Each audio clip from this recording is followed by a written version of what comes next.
ভোরের প্রথম আলো এসে পড়েছে পানির উপর, আর সেই শান্ত পানির মাঝখানে কাঠের খুঁটির উপর দাঁড়িয়ে আছে ছোট ছোট কিছু ঘরবাড়ি। কোনো জাঁকজমক নেই, নেই কোনো ইট পাথরের দেয়াল, চারদিকে শুধু পানি আর পানি। এই দৃশ্যটির মাধ্যমেই আমরা দর্শকদের নিয়ে যাব এমন এক পৃথিবীতে যা সাধারণ মানুষের কল্পনারও বাইরে। এটি কোনো সাধারণ দ্বীপ নয়, এটি ইন্দোনেশিয়ার বাজাও সম্প্রদায়ের একটি পুরো গ্রাম, যা সম্পূর্ণভাবে সমুদ্রের বুকের উপর গড়ে উঠেছে।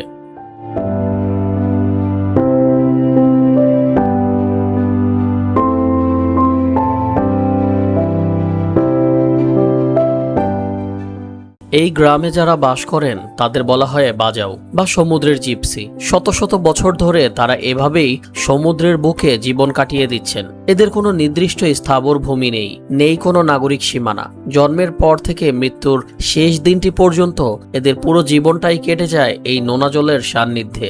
স্থলভাগের মানুষদের কাছে যা এক দুর্গম পরিবেশ, বাজাওদের কাছে সেটাই পরম শান্তির আশ্রয়। তারা সমুদ্রকে শুধু ভালোই বাসেন না, সমুদ্রকে তারা নিজেদের মা বলে মনে করেন। এই প্যারাগ্রাফে দর্শক জানতে পারবেন কিভাবে আধুনিক সভ্যতার ছোঁয়া থেকে দূরে থেকেও এরা প্রকৃতির সাথে এক অদ্ভুত ভারসাম্য বজায় রেখে বেঁচে আছেন। বাজাওদের ঘরবাড়িগুলো তৈরি হয় এক বিশেষ উপায়ে। সমুদ্রের অগভীর অংশে লম্বা লম্বা কাঠের খুঁটি পুঁতে তার উপর তৈরি করা হয় ছন বা কাঠের ছোট ছোট ঘর। এক ঘর থেকে অন্য ঘরে যাওয়ার জন্য কোনো রাস্তা নেই, আছে কেবল কাঠের তৈরি ছোট ছোট সাঁকো অথবা ডিঙি নৌকা। প্রতিদিন সকালে যখন জোয়ার আসে তখন মনে হয় পুরো গ্রামটি যেন সমুদ্রের উপর ভেসে বেড়াচ্ছে। বাজাওদের সকাল শুরু হয় সমুদ্রের ঢেউয়ের শব্দে। ঘরের জানালা খুললেই দেখা যায় আদিগন্ত নীল জলরাশি। তাদের জীবনে ট্রাফিক জ্যাম নেই, নেই শহরের যান্ত্রিক কোলাহল বা ধোঁয়া, আছে শুধু এক অদ্ভুত নীরবতা আর প্রকৃতির অকৃত্রিম ভালোবাসা।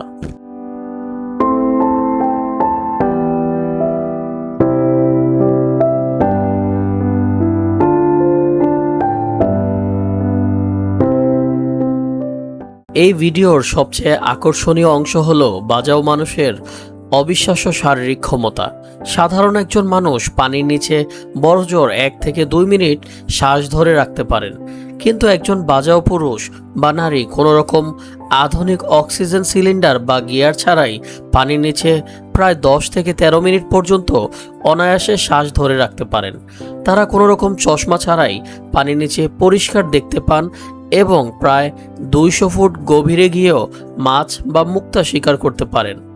বিজ্ঞানীরা গবেষণা করে দেখেছেন যে শত শত বছর ধরে সমুদ্রের নিচে বাস করার কারণে বাজাওদের প্লিহা বা স্প্লিন সাধারণ মানুষের চেয়ে প্রায় 50% বড় হয়ে গেছে, যা তাদের রক্তে বেশি অক্সিজেন ধরে রাখতে সাহায্য করে। এরা যেন সত্যি সত্যি বাস্তবের অ্যাকোয়াম্যান। বাজাওদের আয়ের এবং বেঁচে থাকার একমাত্র উৎস হলো সমুদ্রের মাছ। তবে তারা কখনোই লোভী নন। তারা প্রতিদিন ঠিক ততটুকুই মাছ ধরেন যতটুকু তাদের বেঁচে থাকার জন্য প্রয়োজন। তারা সমুদ্রের কোনো ক্ষতি করেন না বা পরিবেশ দূষণ করেন না। আধুনিক সভ্যতার প্লাস্টিক বা রাসায়নিক বর্জ্য এদের জীবনকে এখনও গ্রাস করতে পারেনি।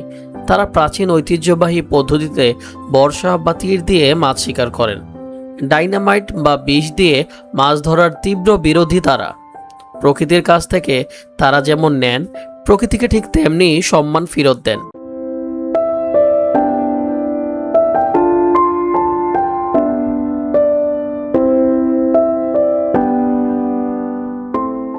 যে বয়সে শহরের শিশুরা স্কুলে যায় বা স্মার্টফোনে গেম খেলে, সে বয়সে বাজাও শিশুরা সমুদ্রের তলদেশে সাঁতার কাটে। এই গ্রামের শিশুরা হাঁটার আগেই সাঁতার কাটতে শিখে। তাদের জন্য সমুদ্র কোনো ভয়ের জায়গা নয়, বরং এটি তাদের খেলার মাঠ। ছোট ছোট ডিঙি নৌকা নিয়ে তারা একাই মাইলের পর মাইল সমুদ্রে ঘুরে বেড়ায়। কোনো ভয় ডর ছাড়াই তারা পানির নিচে ডুব দিয়ে রঙিন মাছ আর কোরালের সাথে খেলা করে।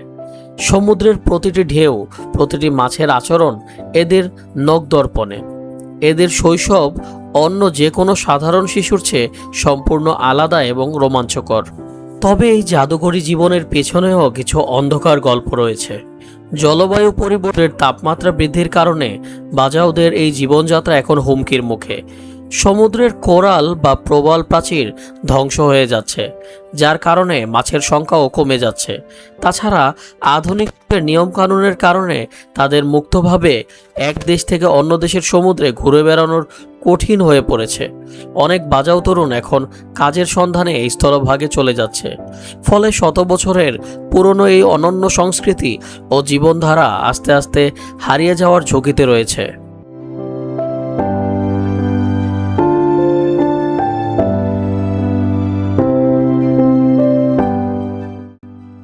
বাজাওদের এই জীবন আমাদের শেখায় যে প্রকৃতির সাথে যুদ্ধ করে নয়, বরং প্রকৃতির সাথে মিলেমিশেও কত সুখে ও শান্তিতে বেঁচে থাকা সম্ভব।